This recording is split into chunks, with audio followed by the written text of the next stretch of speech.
Okay. Hi, I'm Koks. And today I am, hi, I'm Koks. And this is the first episode of my other podcast. This is my second baby, and she's called Speaking of Girls. It's the first episode of my podcast, Speaking of Girls. This podcast is going to be a space where I talk to the girls, I myself being one of them. This podcast, I'm going to tell you who it's not for, right? And that's how I want to start. I want to start with telling you who it is not for. This podcast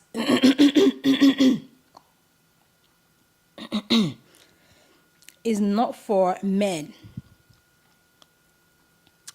Let's start there. This podcast is not for men. If you are a man, this is not a safe space for you. I don't want you here. I don't want you here.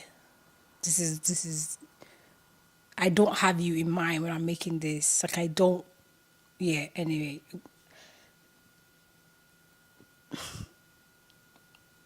Okay.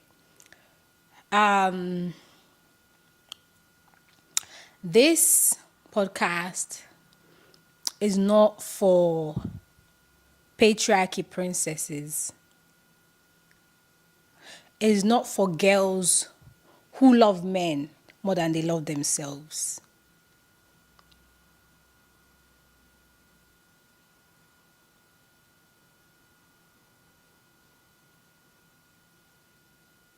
Okay.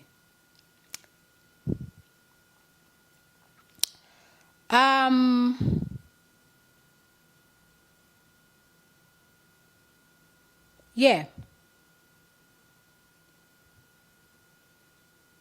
And also, again, okay, so number 3, it's not for girls who hate other girls.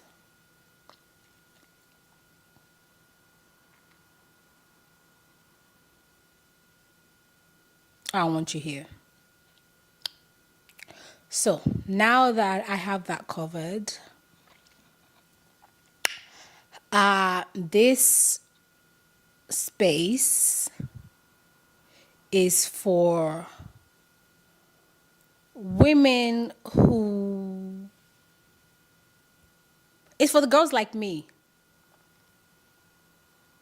It's for the girls who are smart, who are thinking, who are friends with reality, the girls who see things as they are, the girls who don't do mental gymnastics, the girls who love themselves, the girls who are in love with themselves, the girls who love life, the girls who want to live life, want to enjoy life, want to experience life, the girls who are enlightened, initiated, open-minded, the girls who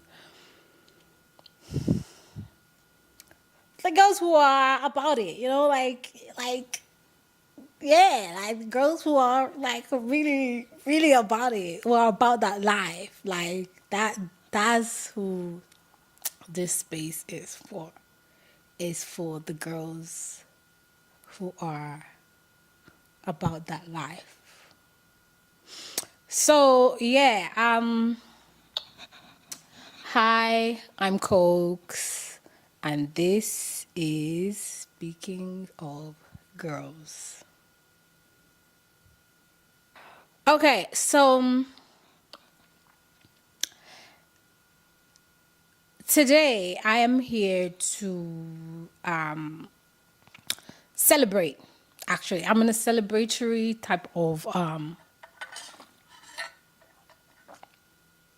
mood today. And that is because today is this month actually, not today specifically, although it might be. Today is the anniversary of my no man year. Brah, brah, brah. The London girl in me was always come out. Brah, brah. Like today is like the anniversary of my no man year. And it's like, so that means I have gone 1 year without talking to any man romantically, like no sex, no nothing, no physical, no mental, no emotional, no nothing attachment to any man. Like the way I'm like, look, the only thing I'm gonna say to this, or it's not the only thing I'm gonna say more, but the first thing I'm gonna say is that I wanna keep going. I love this shit. Like, I love this shit so much. Like, I love it here. I do not want to leave. Like, I want it to be like this, like for my whole life. Like you mean this is possible? Like the peace in my heart, the joy in my heart, the the happiness, the calm, the like, I really feel like I'm in my most childlike state in this 1 year. Let me tell you. Oh, excuse me. Oh, excuse me. This year has been tough. It has been rough. It has not been particularly easy, right? Because this year I had time to really come back into myself, to really see myself, to get to know myself as a woman. This is the year that I had a chance to do that. And there were moments where it was really, really hard. Like, especially like around my ovulatory period, because good Lord, I'm in my 30s, I'm 33. And let me tell you, everything they told you about 30s honey is the truth. Everything they have said about 30s honey is the truth. Because like now I'm this age, like there's nothing in my way. If I wanted to fuck like a whole day, I can make it happen. Like that. So 30s honey is insane. It's insane. So for me to like choose like this time, this moment in time to come back into myself, it was really important for me to do. And I'm really glad that I did it. And now on this side of things, I look back and I'm like, whew, yeah, I really liked it. I love it. In fact, I liked it. I love it here. I want to keep it going. So I'm going to start with what inspired my wanting to do this exercise. What inspired me to go on this journey? So I have been dating since I was 18, right? And that is the conscious, voluntary interaction with men.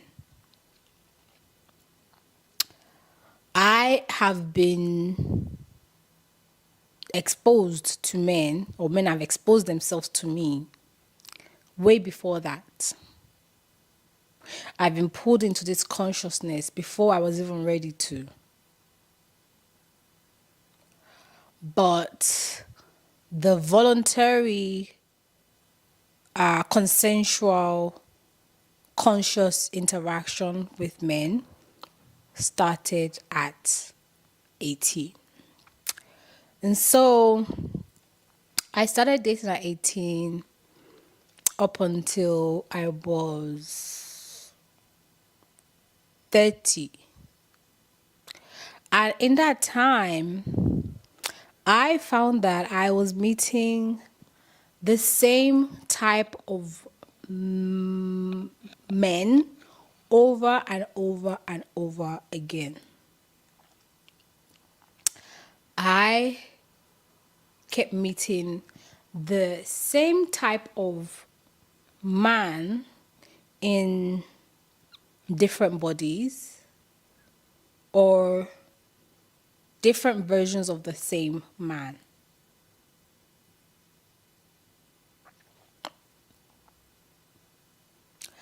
And I got tired of it because it was like I kept trying to shift myself. Like I felt like I was shape shifting and I was trying to be the version of whatever man was in front of me liked best. I was trying to attune myself to every single guy that I met.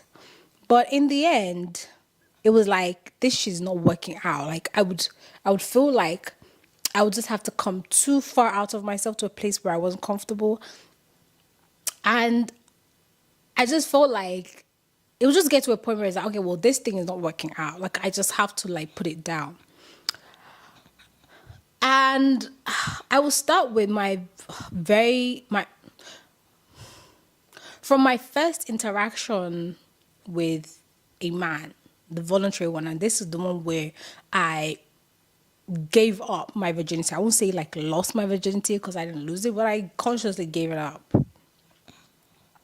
And this was very conscious because I was a virgin again at 18. All these like I struggle with using these words like social constructs, lose my virginity, because like I don't believe in the notion of like losing, and I also don't believe in the construct of like virginity, but I'm gonna use these words because I'm communicating with the collective consciousness, and that is the word that everyone recognizes, so I'm gonna use these words. So I lost my virginity at 18. Very voluntary action, because there's a part of me that could have just stayed a virgin like forever. Like I didn't especially like sex because of my childhood experiences around sex. I was very much on like a take it or leave it basis with sex. Like I didn't care for it. And because I'd heard of the like pain around that experience, again, I'm very adverse to pain. I do not like any sort of pain at all. So the thought of doing that thing of having sex, something that could cause me pain, was just like ill, disgusting. Wasn't interested in it. But then for me, because I knew that virginity placed me on a sort of pedestal, it made me become a prize. And I didn't want to be that, in the sense that I didn't want my interaction with any guy to be because I was a virgin. I wanted my interaction with any man to be because of who I was as a person, not because of this concept or this idea that this person had of me. And so I made a conscious decision to engage in sexual activity with a person of the opposite sex, a man, so I would lose my virginity. I considered doing it with a dildo. I considered doing it myself. But because of how painful I'd heard that it was, I just thought, right, that's out of the question. I'm not going to do that. it hurts. It's gonna hurt too much. And so I thought, okay, like I'm gonna have sex. I'm gonna do it with a guy. And so that happened. And then I noticed that my approach to men was very much on like a on an on emotional like basis. I didn't have an emotional connection because I didn't have an emotional awareness back then. I was not raised in an emotionally aware environment, so I did not have the emotional consciousness. Also, because I'd heard, right, from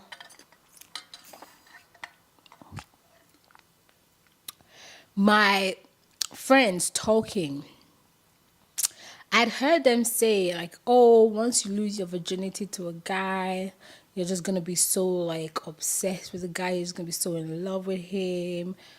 And I just thought, what?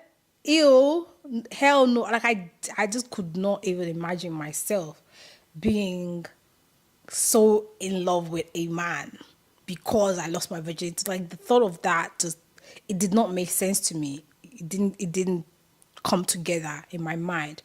And so I was like, yeah, I'm not going to be like that. Like I also this is also like connected to my childhood and not sexual experience, just my general childhood experience. Because I'd grown up undiagnosed neurodivergent, I'd never really fit into the societal structure. I'd never met societal expectations, and I didn't have the desire to meet societal expectations. So I never wanted to be what people expected me to be. So when I heard that there was sort of an expectation. It came off as an expectation that I would be so in love with this guy, and the only reason would be because I lost my virginity to him, something that I didn't even believe in the first place.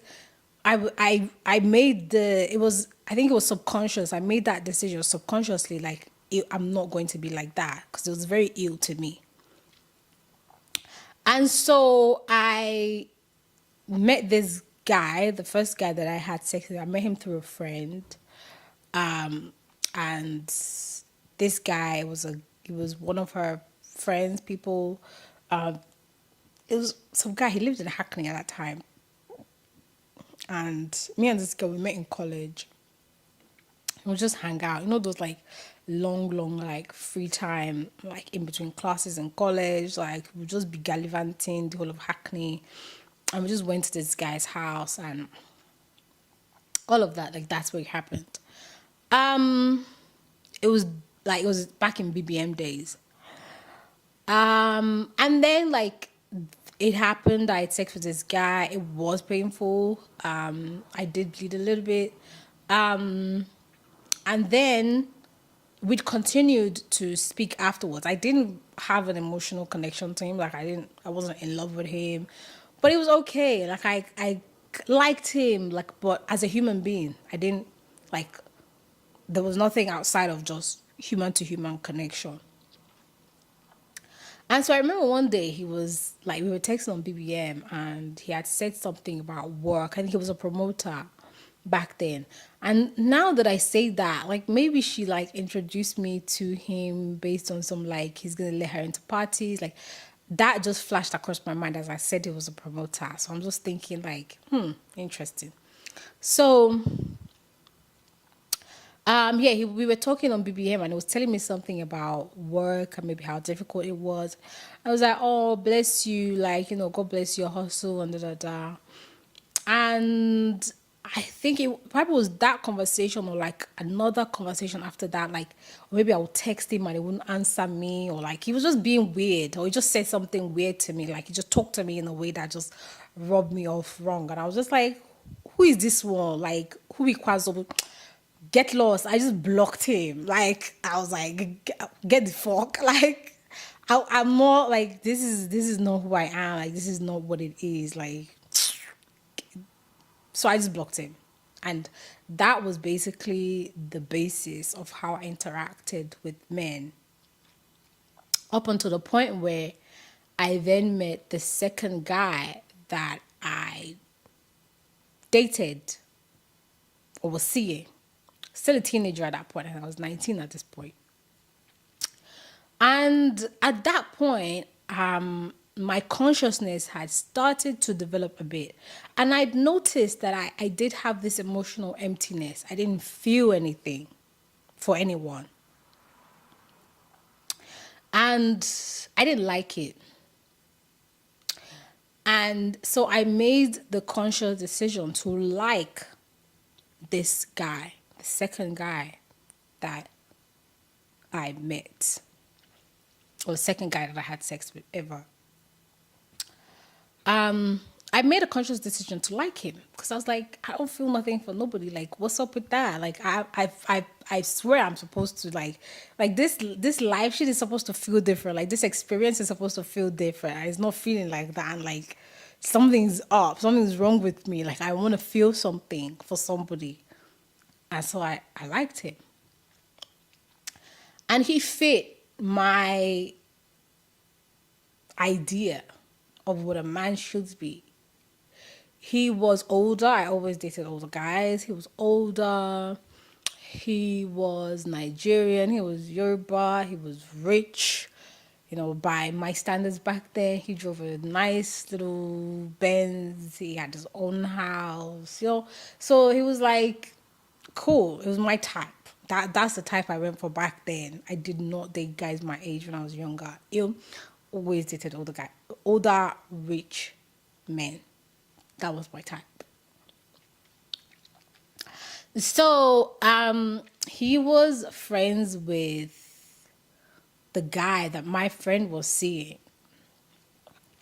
So it was the second guy that I was seeing, that I dated. I'll call it dated. That I dated. So with him, I chose to like him. Because at first, I kind of like, yeah, I kind of did it. And I was like, you know, yeah, I could like this one. And I started liking him. And guess what? He showed me shaggy. Yeah, he showed me shaggy. I went through it. Emotionally, oh, yes. Oh, he put me through the ringer. Oh, for sure. Yeah. Manipulated me emotionally. He was a coward. He never ever gave me clarity. Never gave me clarity, never explained himself to me, never answered questions, never really let me know what it was that I was doing. Probably because he himself didn't know what he was doing. I have a feeling he married for papers because he had been seeing this other girl who was like light skinned Somalia, and I'll never forget the day that I called her Somalian in front of him and he corrected me. I was like, you bitch. In my mind, because like I was still very young back then and I still had the conditioning of the Nigerian upbringing of like, you know, you should always be respectful to your man and whatever, you know, you need to make yourself useful, be able to cook, be able to clean, all that. And I was doing all of that.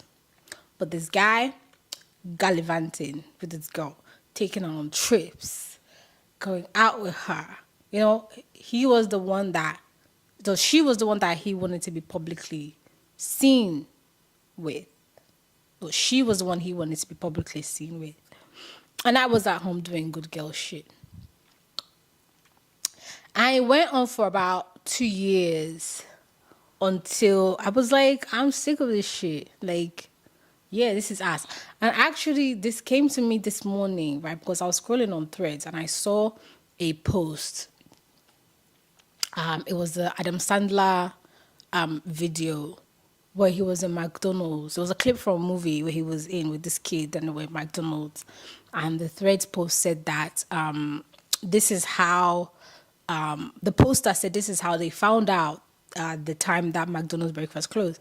And that brought back a memory relating to this guy because one of the moments that the veil started to lift from my eyes. Like my eyes started to clear, right? And my brain started to reset that this thing that you're doing is very foolish. Like, what is this mess? Was one day I'd gone to his and I'd stayed over until the morning, and we were about to leave, and he was heading to the car park to get the car, and he'd given me money or his car to go get McDonald's breakfast, and he was going to go get the car. But it had taken us so long to actually like leave the house. Like we'd both been like dragging off. It was morning, like slow morning. Everybody was just.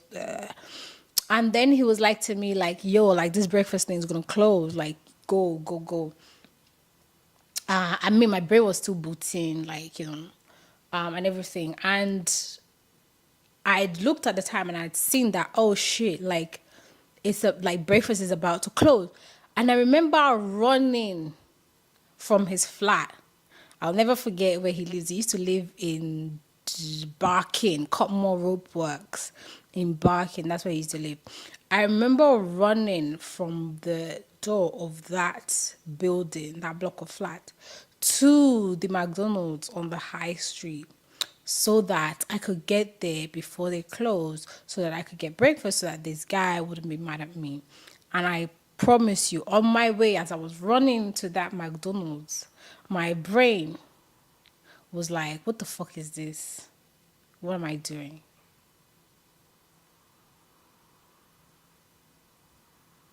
My eyes started to clear. I still got to the McDonald's. I still bought the breakfast. And I still took it to him. We still had breakfast. But my heart started to come away from that situation, from that moment. Still liked him, but I started to see like, yeah, this shit's not paying me.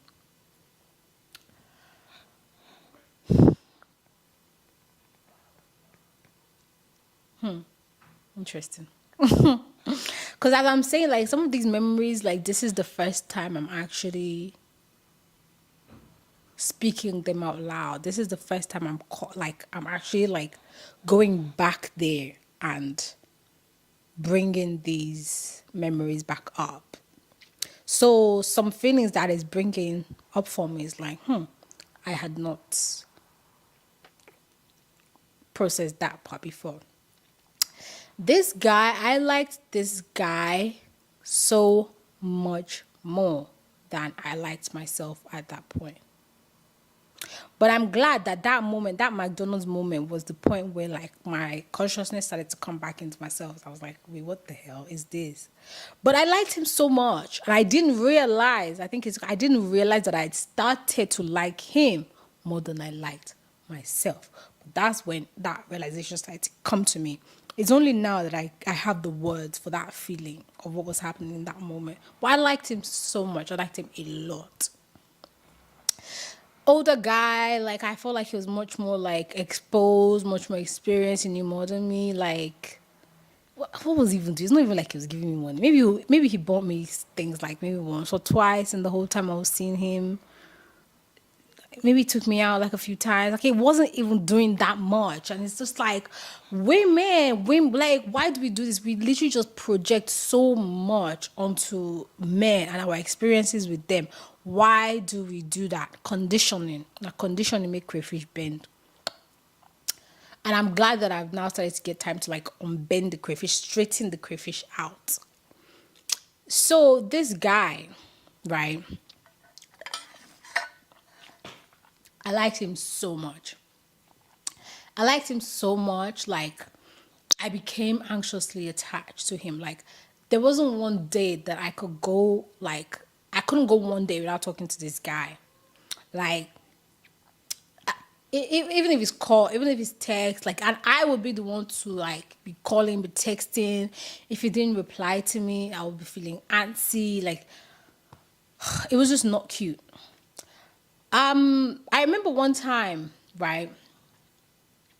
I had been calling this guy, and he wasn't picking up, and it had been a few days. I hadn't heard anything from him. And I started to get worried, and I was like, what's happening? And I think I was even maybe reaching out to his friend or something. I was really worried. And because I didn't hear from him. And then he finally got back to me. He finally called me. He's like, "Why are you calling me like as if you're my mom?" Well, part of me for caring too much. Literally, it was like to me like, "Why are you calling me so much as if you're my mom or as if you're my wife or something?" I was like, yeah, that did not feel good to hear that after reaching out to someone so many times out of love, out of care, out of compassion, out of like, and then hearing like, and like this guy told me like so many times he did not like me or that he did not like me like that. And now it has become clear like we were just doing a situationship, casual sex sort of thing, but that kind of thing didn't exist to me back then. In my mind back then, with the way I liked him, like that was my man, like that was my nigga. But he saw me as just just some girl that he was just sleeping with on the side, some girl, some good girl that he liked. He was just having sex with. That's really it. That was it. Now I can see that clearly. But I liked him so much more than he liked me, and that kept going for about 2 years, just under 2 years. There's so many moments that guy made me cry, would do things that would just embarrass me, disappoint me. There was one time that I was on my own, this was summer holiday. I was in my friend's house. We were chilling. I was on my own. I did not go and meet this guy. I swear to God, men, men are not good people. Let me tell you. On my own, I was day my day. This guy messages me. Do I want to go out? Do I want to do something? Yeah, of course. We're on holiday. He's like, all right, cool. Me and my friend get dressed. He's gonna come and pick us up and take us out. Sick. I tell my friend, yo, this guy is coming to like take us out, get dressed. So we both start getting dressed, do makeup, everything. And if you know how much energy it takes to put makeup on, to get yourself up, go shower, get dressed, put your makeup on. And back then, my makeup was expensive. My makeup always been expensive. I've been using YSL makeup since 19 Boboro. My shit was expensive. Put my makeup on, everything. And then this guy just stops answering the phone, just never shows up. I'm messaging, no answer. My friends asking me, how far this guy? Nothing. He just doesn't answer me. Her mom was the one that was like to us, like, girls, like, you both just go out. Don't like let this guy like just you guys still go out and go do something. So we did. We went out. My friend and I. This was not the worst of the things that this guy did, let me tell you. This was not the worst. These are just the ones that I can remember now. Oh, there was another one where and this was the big one. This was the doozy. Because I remember this one was the big one because I actually, like, years after that, I posted it on Twitter and it went viral. Like, it went crazy. So this one, I'd been in his house and I had done his laundry, right, the day before, something. I'd gone there, I'd done his laundry, like washed the clothes in the washing machine, spread the clothes out, everything. And then the next time I came, I then took the clothes like off of the drying rack on the balcony. And then I found that I took a girl's clothes. Like a girl's clothes was some of the things that I was like folding up. And I'd asked him about it, like, what is this? Like, why are there like women's clothes in your house? And he was like to me, like, oh, like, why am I like stressing him about like another girl's clothes? Like, oh, that's his ex's stuff. And they had broken up. They stopped speaking on like not good terms, and they weren't talking to each other, and that's why her stuff was still in his house because they're not speaking to each other. And he's like, why am I stressing him about it? Like, if I want, I can just bring my own clothes as well and just put them in his house.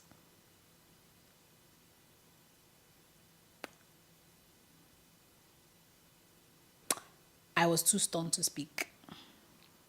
The girl was too stunned to speak. And so just entered a 3-person relationship. That's how that happened. And that went on for the whole time that I was seeing him. Until again, I just got sick of it. Like, if you don't use your head, I don't even know how to even like phrase that subject, but it's just like you will come to the end. Like, you have to make the conscious choice, or the choice will be made for you. That's the thing. Like, make the choice, or the choice will be made for you. It will happen. Once you know, like, yo, you need to leave this guy alone, make it consciously. And that's the thing. I feel like because women, Nigerian women, African women, we've been raised to be so powerless. We don't get to make a lot of choices. So when we are in situations like that, we don't know how to exercise our personal power.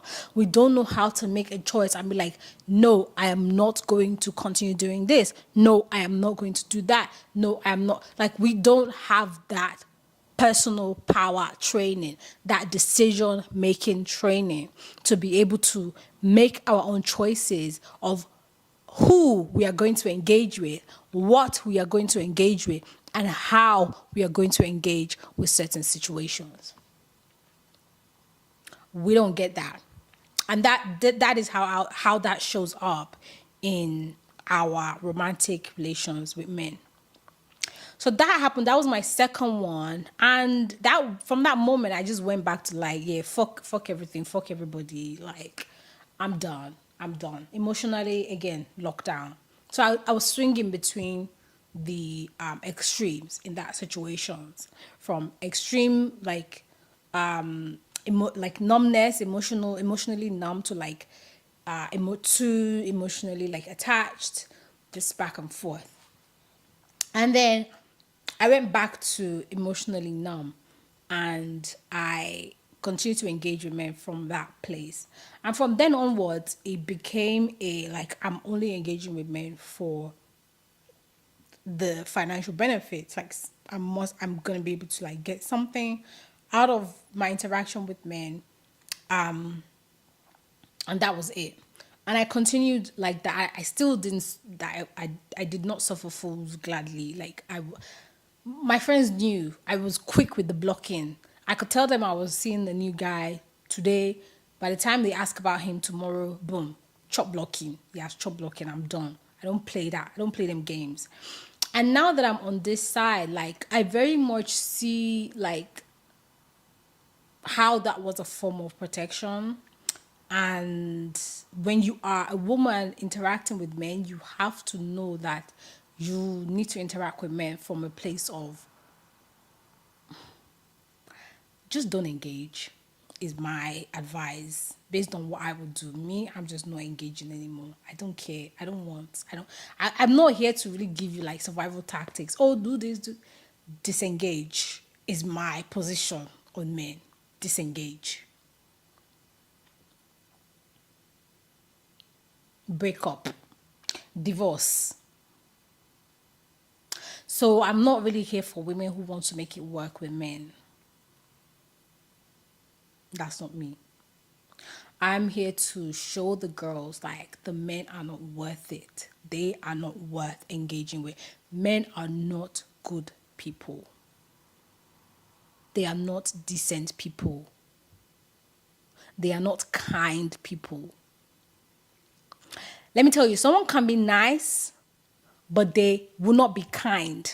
Men are nice, they are not kind.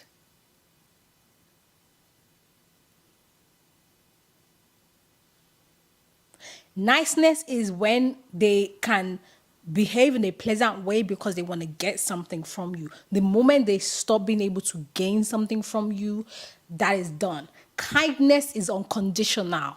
Kindness is based off of the fact that you are just a human being. You don't even need to be giving nothing. You are a human being. Kindness is based on empathy. That basic connection that somebody has to you as a human, just on a human level. They see themselves in you. They have humanity inside them, and they see that humanity inside you, and they connect with you based on that. Treating you how they will want to be treated. Treating you how they treat themselves. Men don't have that.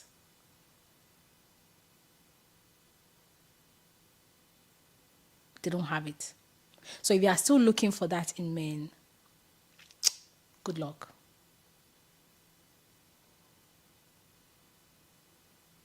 Good luck.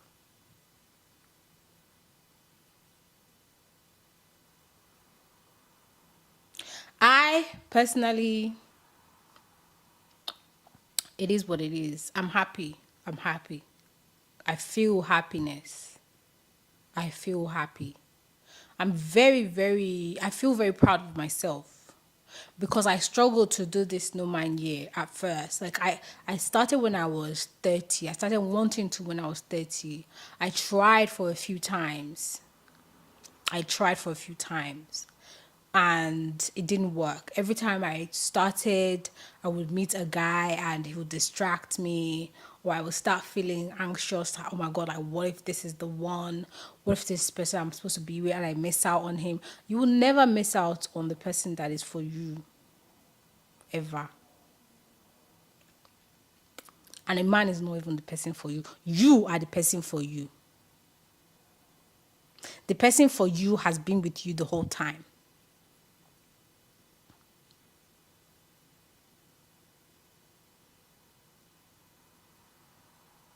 This life, our existence here, is for us to build a relationship with ourselves. It's for us to meet people who we see parts of ourselves in and build a relationship with them. That is the connection that you have with people. You see part of yourself in every single person that you interact with. That is the thing that connects you with them. You build that relationship, you strengthen that. That is what our experience of life is for. It is not to chase men. It is not to follow men. It is not to stay there and wait for a man to see you as a human being. It is not for you to stay there and convince a man of your worth. For you to convince a man that you deserve to be treated well. They will never see it. Never. Because men don't do nothing for nothing. Like, what is the incentive for him to see you as a human being? There's no incentive. It's only work that's there. Men don't work for free. They don't do shit for free. A man will never do something. Do you know what it requires to do that? It has to go against every single part of his conditioning to be able to do that, to see you as his equal. That's work. That's work. Question himself, constantly questioning his behavior, constantly changing his behavior. You know how much work it is to change yourself? To consciously change yourself? They have privilege. They have privilege. They don't need to do the work. They don't need to. There's no price for it. There's no incentive. There's nothing on the other side of that. To them, that in their mind, there's nothing on the other side of that. So why would they do it? Why would they take on more work? Why? You're going to stay anyway, aren't you?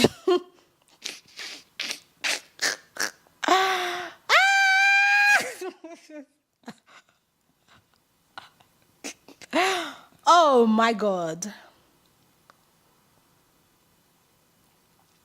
Society has been built in a way that makes it possible for them to exist in a place of privilege. Privilege is where you get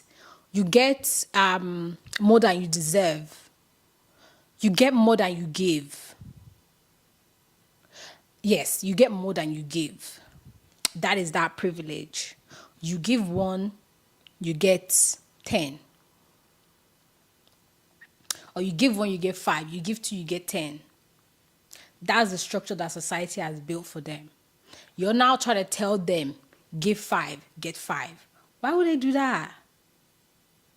Why would they do that?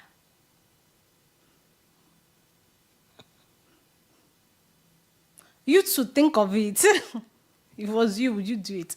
Me, I would. Because like I fear God. I'm someone who fears God. I don't like to cheat anybody. I don't like to be cheated. So I will not cheat. I'll never cheat on that person because I don't like to be cheated. But I guess I can do that because I'm a woman, right? I already knows what it means to exist in this place in society, on the lower ranks of society where you are. According to society's hierarchy, a black woman, we know where society places a black woman. So I know what it means to be exploited, to be cheated, and I don't like it. So I will never do that to another person.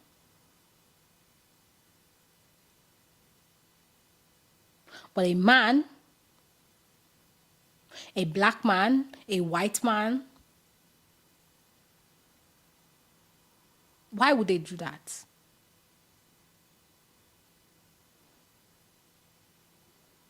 They won't. So I'm here to celebrate the unofficial anniversary for my No Man year. I say unofficial because this was when my subconscious mind, October 2023, actually, was the first time my subconscious mind brought up the concept.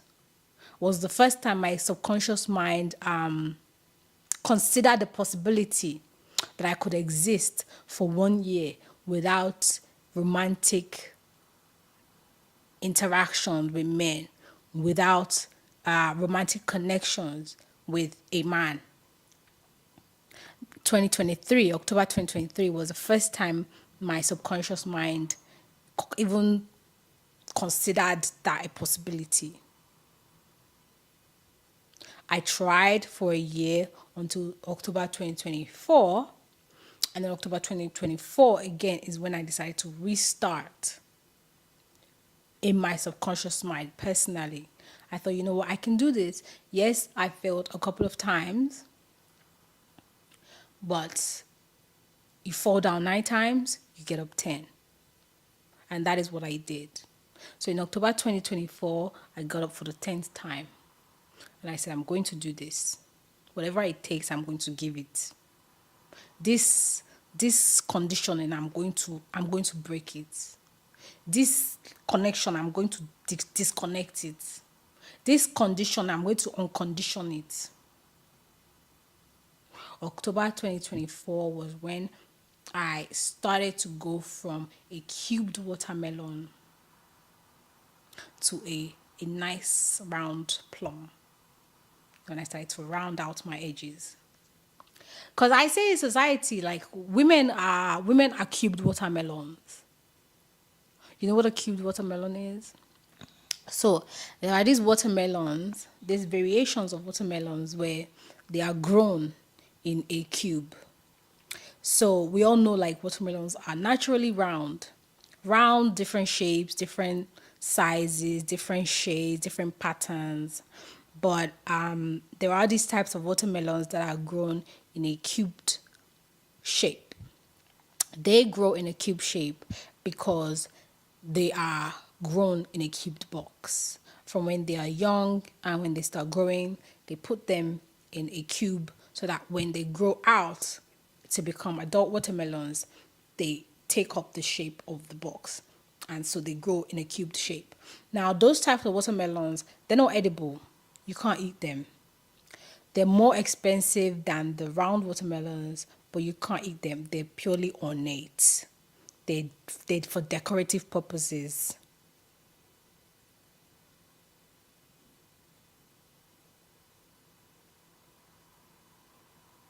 And so society makes women into cubed watermelons. Society puts us in this box and does its best to make us grow into this cube shape that is unnatural to us. And our growth as women is when we have that realization, when we come to that awareness, like, wait, this is not how I'm meant to be. This doesn't feel good to me. This shape I'm in doesn't feel good to me. I don't like it. When you remember that when you remember that you were meant to be a different way, when you start to fill out that box that you were put in, and you break out of that box and you start to round out your edges, that is what growth as a woman really is about. And so I am here to celebrate the anniversary of my becoming a woman. October 2024 is when I decided to become a woman. October 2024, I was in Lagos, actually. And I pictured this woman that I am now. I pictured this woman. I saw her in my mind and I cried. I cried. I, I cried. Like, it was so beautiful. It was so, that picture, that image of myself as I am now, the person who has done this, it moved me to tears. I literally cried. And I was like, I'm going to do this thing. This thing, I'm going to make it happen. And I did it. And I am proud of myself. I feel proud of myself. Like, is this what pride feels like? Like, is this what self-pride feels like? I'm probably not feeling it deep because my medication is probably like blocking the the full emotional like effect of it. But I know like this is a proud moment for me, like consciously. Like, I'm autistic, I'm on the spectrum, so like, like I have that thing of like, but I know like fuck it, like I feel like I'm on top of the world. I feel like I like, oh my fuck, I have hyperlexia. Like, I have words, I promise you, I have words, but it's just like they're not coming to me right now because like my feelings are just like,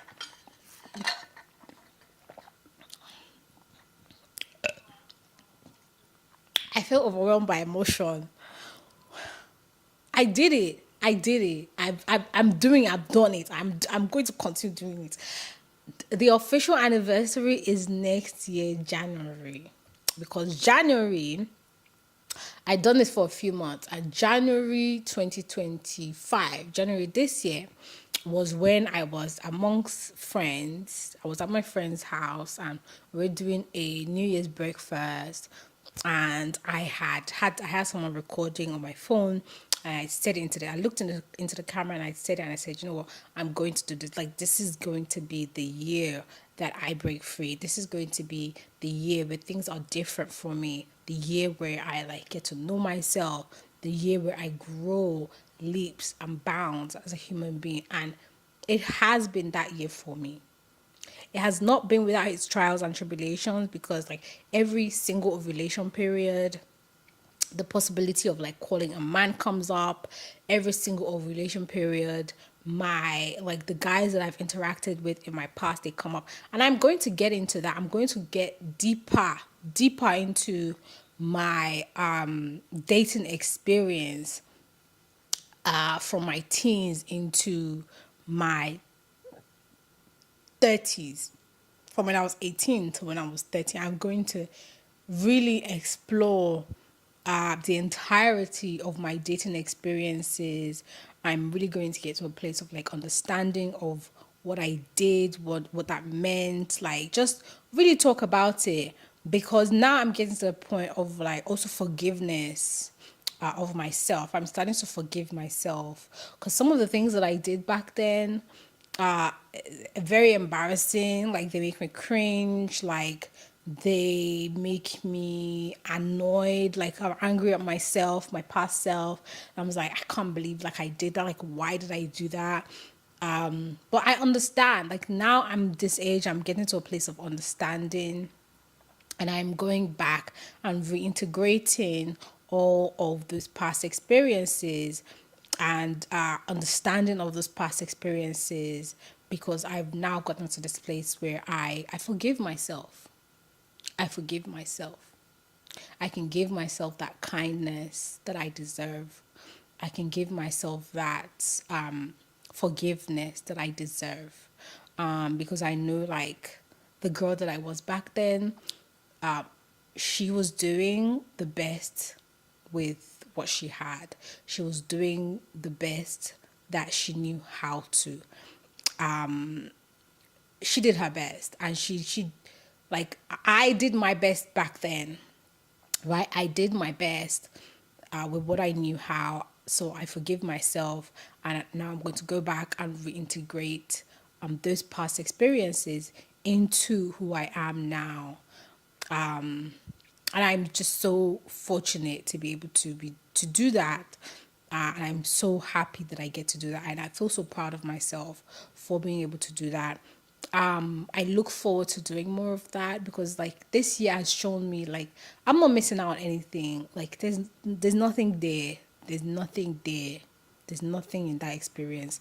I don't think there's any type of man that I've not met yet. There's no type of man I've not met. There's no type of interaction I've not had. There's no type of experience I've not had with a man.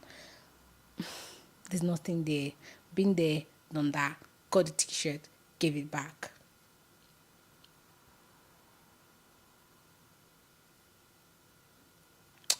And so here I am on the anniversary of what is my new man year.